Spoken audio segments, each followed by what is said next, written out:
Et on va terminer avec Soitec. Les cours du groupe d'électronique spécialiste des semi-conducteurs innovants cartonnent. Ils se sont envolés de plus de 517%. Et oui, depuis le début de l'année, c'est tout simplement vertigineux. Ah oui, tout à fait, hein, c'était pas forcément totalement attendu. Vous pensez, on est passé de l'ordre de 23 € à 150 €. C'est tout à fait, comme vous l'avez dit, vertigineux. Alors, Solitech, on va quand même regarder,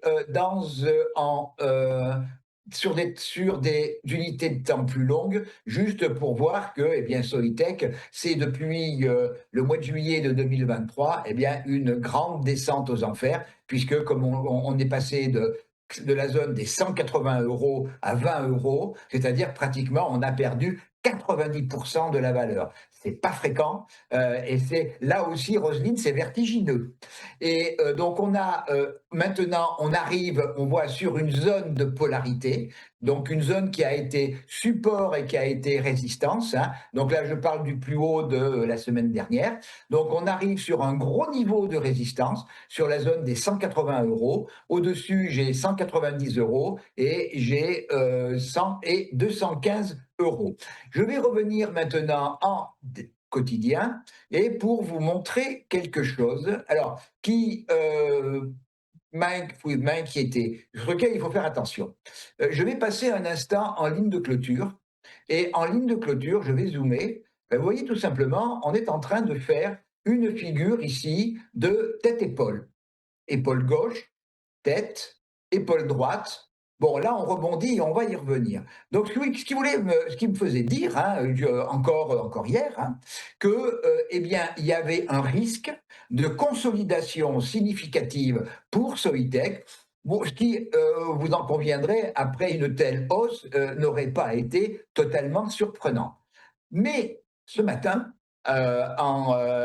c'est Morgan Stanley qui a remonté sa cote et donc est passé à acheter et à renforcer sur Solitech. Et c'est pour ça qu'on fait une ouverture là aussi extraordinaire, puisqu'on prend 6,70% ce matin. Je vais revenir en bougie japonaise.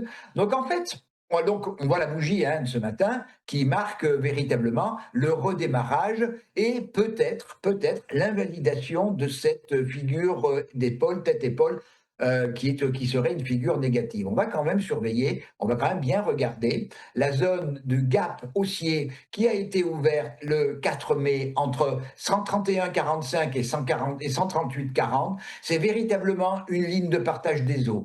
Si jamais on casse cette zone, bien sûr, on invaliderait l'épaule tête épaule et on reviendrait sur une première zone de support ici, 117, 121, puis en dessous sur la zone des 95 €.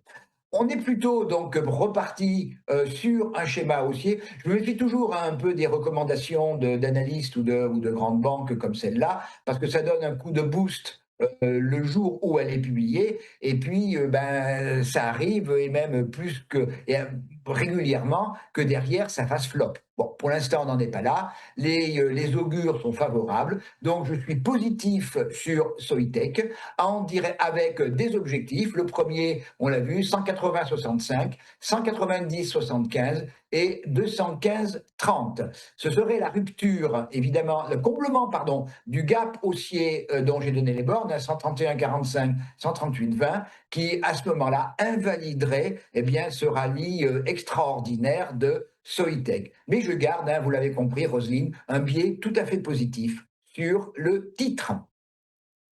Voilà pour cette envolée vertigineuse pour Soitec. Merci beaucoup, Daniel Cohen-Delara, pour votre décryptage.